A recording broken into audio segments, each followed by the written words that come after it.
Alright, मैं हूँ Charlie और ये वो जगह है जहाँ लुकिज्म से देखा नहीं समझा जाता है। Why does James Lee have paths similar to Daniels? और honestly अब ये सिमिलरिटी इग्नोर करना इम्पॉसिबल हो गया है, क्योंकि डैनियल पार्क की तरह जेम्स ली भी अपने अपोनेंट के मूव को प्रेडिक्ट कर सकता है, उनके नेक्स्ट मूव को फील कर सकता है, जैसे वो उनके डीप इंटेंशंस को रीड कर रहा हो। और शायद इसीलिए कीटे गेम ने वो लाइन बोली थी, बच्चे तू जिस लाइन पे चल रहा है तुझे उस लाइन पे नहीं चलना चाहिए। ये लाइन सिर्फ वार्निंग नहीं लगती, ऐसा लगता है जैसे कीटे ऑलरेडी जानता हो कि जेम्स किस बात पे चल रहा है, और शायद इसी वजह से जेम्स कीटे के फाइटिंग स्टाइल को हेट करता हो या फिर डायरेक्टली जेम्स को ही हेट करता हो। टॉम ली का मानना है कि जेम्स इतना डेंजरस इसलिए है क्योंकि चार्ल्स चोई ने उसे टॉम ली का पूरा फाइटिंग स्टाइल सिखा दिया था। लेकिन मुझे लगता है बात सिर्फ इतनी ही नहीं है, मुझे लगता है जेम्स एक ऐसा पाथ यूज कर रहा है जो डैनियल के उन पाथ से मिलता जुलता है, और जब कोई इंसान अपने पाथ को कंप्लीट कर लेता है तो वो उस पावर को नेचुरली यूज कर सकता है हर वक्त। हाँ, वो फुल एक्टिवेशन जितना पावरफुल नहीं होता लेकिन फिर भी टेरिफाइंग होता है। और सबसे बड़ा प्रूफ, जेम्स के पैनल लिटरली सेम है जैसे डैनियल के वो मूवमेंट जब उसने डीप इंटेंशंस यूज करके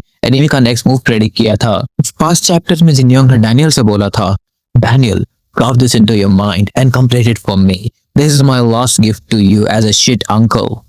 This is the apex of my copy and also another unique path you will be walking on. यहाँ से एक चीज क्लियर होती है, लुकिज्म में हमने ये देखा है कि अगर दो लोग सेम ट्रेड शेयर करते हैं तो स्पेशली फैमिली ट्रेड्स, तो उनका पाथ भी सिमिलर हो सकता है। और ऑनेस्टली पहले मुझे कभी बिलीव नहीं हुआ कि जेम्स और जिन योंग रिलेटेड हो सकते हैं, लेकिन अगर वो सच में रिलेटेड है तो सब कुछ चेंज हो सकता है। दोनों के पास सेम ट्रेड है, दूसरों की डीप इंटेंशंस को फील करने की एबिलिटी। अगर हम पास्ट चैप्टर में वापस जाए, जब डैनियल अपनी फैमिली से मिलने गया था और उसने जिन योंग पाक के बारे में पूछा था, तब उसकी ग्रैंड मदर सडनली ट्रिगर हो गई थी और डैनियल को जिन योंग समझ बैठी थी और वो कह रही थी चिल्ला चिल्ला कर, ही किल्ड माय सन, इसने ही मेरे बेटे को मारा है।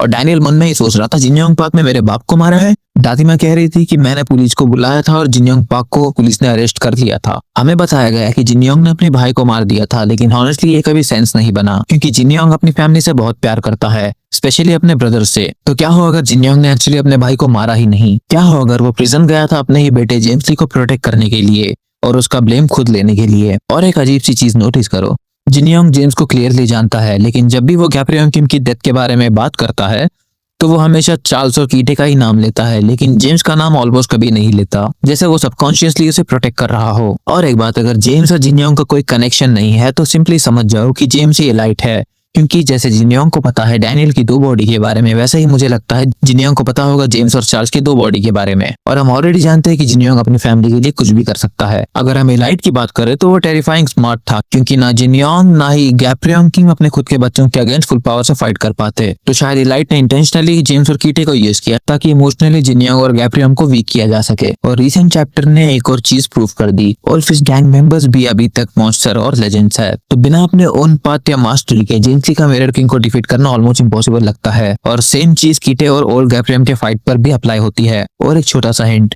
गन को डैनियल की 2 बॉडीज के सीक्रेट के बारे में पता हो सकता है, लेकिन वो थ्योरी इस वीडियो से कनेक्टेड नहीं है, तो हम बात करेंगे दूसरे वीडियो में। और अब लास्ट पॉइंट, जो शायद सबसे इंपॉर्टेंट हो सकता है, जिन योंग के हाथ में जो बच्चे हमने देखे थे, मुझे नहीं लगता वो दोनों सेम बच्चे हैं। मुझे लगता है स्माइलिंग चाइल्ड डैनियल पार्क हो सकता है और जो चाइल्ड क्राइंग सीन में दिखाया गया था वो जेम्स ली था, क्योंकि अगर तुम क्लोजली ऑब्जर्व करो दोनों चिल्ड्रंस के आईब्रोज अलग है, एक के थिक आईब्रोज है और दूसरे के थिनर आईब्रोज है। तो मे भी थिक आईब्रोज वाला डैनियल है और थिन आईब्रोज वाला जेम्स ली। अगर तुम्हें लगता है मैं गलत हूँ, मेरी थ्योरी गलत है, तो कमेंट्स में अपनी थ्योरी और अपनी राय जरूर बताना। बस इतना ही फॉर टुडे। अगर तुम्हें ऐसी ही डीप लुकिज्म थ्योरीज और हिडन डिटेल्स देखने हैं तो सब्सक्राइब करो चैनल को, क्योंकि यहाँ लुकिज्म सिर्फ देखा नहीं समझा जाता है।